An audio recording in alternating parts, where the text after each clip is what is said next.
बिस्मिल्लाहिर्रहमानिर्रहीम। अस्सलामु अलैकुम। मैं हूं फ़हीम अख्तर, एक नए व्लॉग के साथ हाज़िर खिदमत हूँ। नाज़रीन, तहरीक इंसाफ को तोड़ने की भरपूर कोशिशें जो हैं वो जारी हैं और पहले इंतखाबात से पहले भी पीटीआई के कई हिस्से किए गए, लेकिन जिस तरीके से अवाम ने इमरान खान और तहरीक इंसाफ को वोट दिया और जो उम्मीदवार थे जिनके पास अलग अलग इंतखाबी निशानात थे, उनको चुन चुन कर और ढूंढ ढूंढ कर जिस तरीके से उनको मैंडेट दिया, उसके बाद जो ओरिजिनल पिक्चर है अवाम की मकबूलियत की, वो हमारे जो फैसला साज हैं उन तक तो पहुंच चुकी है। लेकिन ये फैसला साज बाज नहीं आ रहे मामलात को समझने के, अवाम के मैंडेट को समझने से बाज नहीं आ रहे और एक नई साजिश जो है वो शुरू कर रहे हैं। उस साजिश की तफसीलात आपके साथ शेयर करेंगे। और इसके अलावा वज़ीर आला खैबर पख्तूनख्वा अली अमीन खान गंडापुर के आज रावलपिंडी से वारंट गिरफ्तारी जारी कराए गए हैं। इलेक्शन कमीशन ऑफ पाकिस्तान में 2 मुख्तलिफ मुकदमात में उनको नोटिस जारी किए गए। अब उसके बाद उनके वारंट गिरफ्तारी जारी किए गए हैं। इमरान खान से होने वाली मुलाकात के बाद ये जो वारंट गिरफ्तारी जारी किए गए हैं ये बड़े खौफनाक हैं और इसके ऊपर तहरीक इंसाफ ने एक बड़ी और खौफनाक किस्म की धमकी जो है वो दे दी है। हालात बिगड़ना शुरू हो गए हैं। इसकी तमाम तर तफसीलात आपके साथ शेयर करेंगे। नाज़रीन, 8 फरवरी 2024 को पाकिस्तान के जो 12वें आम इंतखाबात हुए, इन इंतखाबात को आप वैसे समझें कि जो जो जीतने वाले हैं उनको हरा दिया गया और जो हारने वाले हैं उनको मसनद इक़्तिदार पर बिठा दिया गया और अब वो वज़ीर आज़म भी हैं, वज़ीर आला भी हैं और अब वज़रा भी बन चुके हैं और अपनी कैबिनेट भी तश्कील दी जा चुकी है। लेकिन उनके ज़रिए जो इंतकाम और जो बुग़्ज़ है वो ख़त्म होने का नाम नहीं ले रहा। इमरान खान साहब को जिस तरीके से 1-2 हफ्तों के अंदर 3 मुख्तलिफ मुकदमात के अंदर जल्दबाजी में सज़ाएँ सुनाई गई और उन सज़ाओं का और उन फैसलों का जिस तरीके से अदालतों के अंदर पोस्टमार्टम हो रहा है वो आप सबके सामने है। लेकिन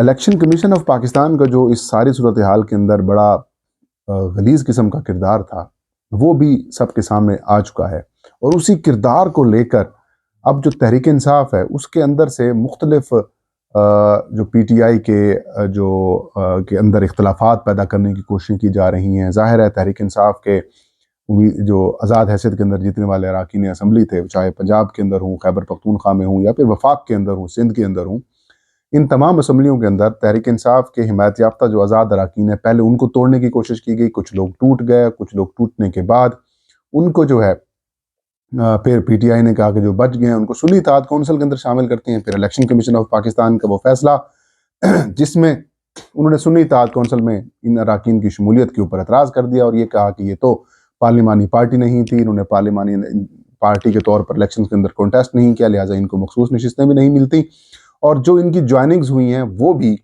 जो है वो उनको लोग एक्सेप्ट इलेक्शन कमीशन नहीं कर रहा। लिहाजा इनको बतौर पॉलिटिकल पार्टी जो है वो सुन्नी इत्तेहाद कौंसिल को इलेक्शन कमीशन ने एक्सेप्ट नहीं किया और जो सुन्नी इत्तेहाद कौंसिल के प्लेटफॉर्म के ऊपर जो जमा हुए थे पीटीआई के आज़ाद अरकान असम्बली, अब वो इंडिपेंडेंट्स रहेंगे और इंडिपेंडेंट्स रहेंगे तो अब कल से एक नई कहानी शुरू कराई जा रही है, एक साजिश बुनी जा रही है कि भाई इनके अपोजिशन लीडर ही नहीं आएंगे, इनके अपोजिशन लीडर ही नहीं होंगे, इनको हमने बतौर अपोजिशन लीडर बनने ही नहीं देना। जो गेम चल रही है वो यही है। गेम का पहला मरहला ये है कि एक तो इनको डिक्लेयर करना है कि इंडिपेंडेंट्स हैं, इनकी कोई पॉलिटिकल पार्टी के साथ ज्वाइनिंग है भी सही तो उनको एक्सेप्ट नहीं किया जाएगा, स्पीकर्स लेवल के ऊपर नहीं एक्सेप्ट किया जाएगा, चाहे वो सिंध असम्बली हो, कौमी असम्बली हो, पंजाब असम्बली हो और इवन के खैबर पख्तूनख्वा के अंदर तो शायद एक्सेप्ट कर लिया जाए असम्बली के अंदर, लेकिन जो बाकी असम्बलीज जहां पर मुस्लिम लीग नून या फिर बाकी पीपल्स पार्टी के लोग मौजूद हैं वो इनको एक्सेप्ट नहीं करने देंगे। इसके अलावा जो दूसरा मरहला होगा फिर तहरीक इंसाफ के लोगों के अंदर से फॉरवर्ड ब्लॉक्स बनाने की कोशिश की जाएंगी। फॉरवर्ड ब्लॉक बनाने के बाद ये कहा जाएगा कि ये पैरेलल किस्म के लोग जो हैं वो काम कर रहे हैं। पंजाब के अंदर काम शुरू हो चुका है, वफाकी सतह के ऊपर भी मामलात हैं, कुछ लोगों के अलग अलग धड़े ग्रुप्स बनाए जा रहे हैं, इख्तलाफात पैदा करने की कोशिश की जा रही हैं। बिलखसूस जो नाम सामने आ रहे हैं उनके मुताबिक कुछ लोग कहते हैं कि असद कैसर साहब का अलग ग्रुप बन चुका है, कुछ कहते हैं शेर अफजल मरवत का ग्रुप बन चुका है, फिर अली अमीन गंडापुर के हवाले से भी मामला सामने आ रहे हैं, मुश्ताक गनी के हवाले से भी बातें सामने आ रही हैं। इसी तरीके से जो मोहम्मद अली खान साहब हैं, अली मोहम्मद खान साहब, उनके नाम सामने आ रहे हैं, आतिफ खान साहब का नाम सामने आ रहा है। तो इस तरह के लोगों के हवाले से जो पार्टी के अंदर जो खदशात तहफ़्फ़ुज़ात इन लोगों के मौजूद हैं उनको हवा देने की कोशिश की जा रही है, उनके साथ राब्ते करने की कोशिश की जा रही हैं ताकि तहरीक इंसाफ के अंदर से मज़ीद उसके टुकड़े किए जा सकें, फॉरवर्ड ब्लॉक्स बनाए जा सकें और फिर एक ही जगह के ऊपर 2-2, 3-3 ग्रुप्स जब इकट्ठे हो जाएं तो फिर वो अपोजिशन की मौसर आवाज़ ना बन सके। तो ये प्लान, ये खौफनाक प्लान जो है वो तैयार किया जा चुका है और इसके ऊपर काम जारी है। लेकिन मैं ये समझता हूँ कि ये सारी जो प्लानिंग्स हैं ये धरी की धरी रह जाएंगी, क्योंकि तहरीक इंसाफ इमरान खान है और इमरान खान तहरीक इंसाफ है। इमरान खान तहरीक इंसाफ एक ही हैं, तो इमरान खान का वोट है, पीटीआई की हिमायत मौजूद है, इनसे कुछ होना नहीं है। जो लोग ये काम करेंगे उनको बखूबी अंदाज़ा है कि ये काम चलने वाला नहीं है, और जो लोग इसके मोहरे बनेंगे, चाहे कोई भी पॉलिटिकल लीडर हो, पीटीआई का एमएनए एमपीए हो, वो भी अच्छे तरीके से समझता है कि जो इस्तेकाम पाकिस्तान पार्टी बनी, पीटीआई पार्लियामेंटेरियन बनी, उसके अंदर परवेज़ खटक शामिल हुए, महमूद खान शामिल हुए, उस इस्तेकाम पाकिस्तान पार्टी में अलीम खान चले गए, उसके अंदर जहांगीर खान तरीन साहब चले गए और अली जैदी चले गए, गवर्नर सिंध इमरान इस्माइल चले गए और बड़े लोग जो है वो चले गए। लेकिन उसका क्या बना? हारी हुई सीटों के ऊपर उनको तोहफा दिया गया और वो सीट अब एमएनए या कोई एमपीए तो बन चुके, लेकिन जो परवेज़ खटक और महमूद खान के साथ हाल हुआ वो तो सबको पता है। तो जो लोग ये समझ रहे हैं कि वो इमरान खान और तहरीक इंसाफ को इस नहज के ऊपर, स्टेज के ऊपर वो धोखा देंगे, तो मैं ये समझता हूँ कि वो फिर उनका भी शायद ये आखिरी इलेक्शन हो, वो फिर आगे फिर वो इलेक्शन शायद कॉन्टेस्ट करने के काबिल ना हो। अगर कॉन्टेस्ट करेंगे तो फिर उनका भी हशर महमूद खान और देख लीजिएगा जहांगीर तरीन या फिर परवेज़ खटक वगैरह लोगों का जैसा ही होगा। अदरवाइज इनके पास और कोई ऑप्शन नहीं होगा। तो जो लोग ये प्लानिंग कर रहे हैं, दे नोज बेटर कि यार भाई मामला इस तरह होगा नहीं, लेकिन एक खौफनाक प्लान बनाया सिर्फ इसीलिए जा रहा है ताकि इमरान खान को डील करने के ऊपर मजबूर किया जा सके। उनको ये पैगाम जाएगा कि भाई जो लोग आपके लोग जीत के भी आए थे वो भी अब हमारे साथ मिल चुके हैं, अब आपके पास तो कुछ भी नहीं है, आपके पास आपको मां सिवाय इस मैंडेट को एक्सेप्ट करने के, असम्बली को एक्सेप्ट करने के और फॉर्म 45-47 वाला मामला, हकीकी आज़ादी वाली बातें छोड़ छाड़ कर सारा कुछ ख़त्म करें, अगले इलेक्शंस की तैयारी करें और आप पाकिस्तान से बाहर चले जाएं।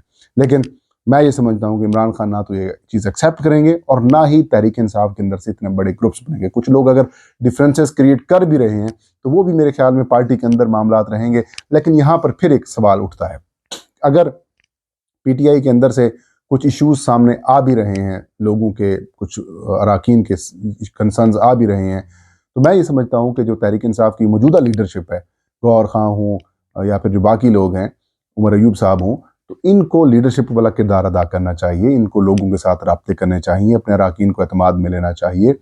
और अगर वो शमूलियत इख्तियार नहीं करने देते किसी और जमात के अंदर, तो फिर उनको तहरीक इंसाफ के अंदर बाज़ाब्ता तौर पर, जैसे वो पहले भी शामिल हैं तो उनके अंदर शामिल कर लेना चाहिए।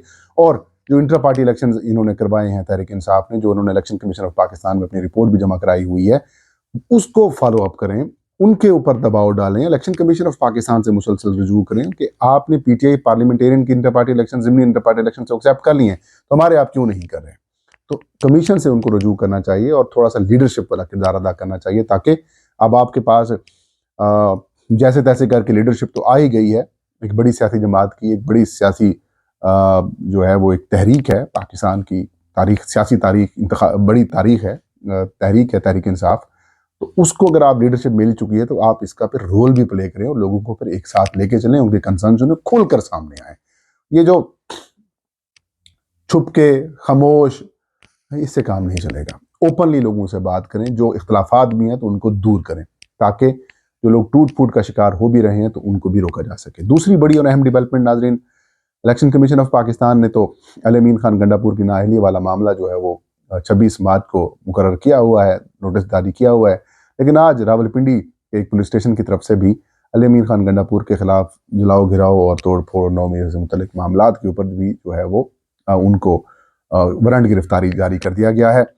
और वारंट गिरफ्तारी में उनको तलब किया गया है कि आप पेश हों, नहीं तो आपको गिरफ्तार किया जाएगा। ये वज़ीर आला खैबर पख्तूनख्वा हैं, एक पाकिस्तान के सूबे के वज़ीर आला हैं, उनके वारंट गिरफ्तारी जारी किए जा रहे हैं पंजाब हुकूमत की तरफ से। तो एक खौफनाक खबर थी। इसके ऊपर तहरीक इंसाफ ने भी बड़ा जवाबी और ज़बरदस्त किस्म का रद्द-ए-अमल दिया है, बड़ा खौफनाक रद्द-ए-अमल है। उन्होंने पीटीआई ने कहा कि ये तो खैबर पख्तूनख्वा के अवाम के मैंडेट की तौहीन करने के मुतरादिफ है, इसको हम एक्सेप्ट नहीं करते। माले गनीमत के ऊपर जो सीटें लेके बैठे हुए हैं वो इस तरह से फाशिज़म कर रहे हैं। उन्होंने कहा कि सिर्फ एक मिनट के लिए तसव्वुर कर दें कि अगर खैबर पख्तूनख्वा से वज़ीर आज़म और वज़ीर आला पंजाब के वारंट गिरफ्तारी जारी होना शुरू हो गए तो फिर ये क्या करेंगे, तो फिर वफाक की बातें कहाँ जाएंगी। तो ये वफाक की तरफ ना जाएं और होश के नाखून लें। तो ये एक बड़ा खौफनाक मैसेज है तहरीक इंसाफ की जाने से कि हम मरीम नवाज और फिर शहबाज शरीफ के वारंट गिरफ्तारी जारी कर देंगे तो फिर क्या होगा। ये एक बड़ी धमकी है। आई होप कि ऐसा नहीं होगा और मामला बेहतर अंदाज में सुलझेंगे। ये था आज का वीलाग। फ़हीम अख्तर को इजाज़त दीजिए। अल्लाह हम सब कहानी नासिर हो।